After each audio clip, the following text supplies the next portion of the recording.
குலமகள் வாழும் இனிய குடும்பம் கோவிலுக்கிணையாகும்.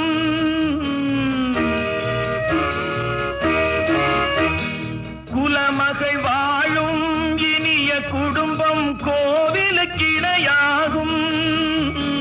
குறை தெரியாமல் உறவு கொண்டாலே வாழ்வும் சுவையாகும். படித்த மாந்தர் நிறைந்த நாட்டில் பார்க்கும் யாவும் பொது உடைமை.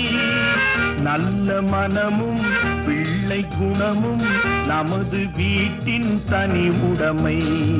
கேள்வி பிறந்தது அன்று, நல்ல பதில் கிடைத்தது இன்று. ஆசை பிறந்தது அன்று, யாவும் நடந்தது இன்று.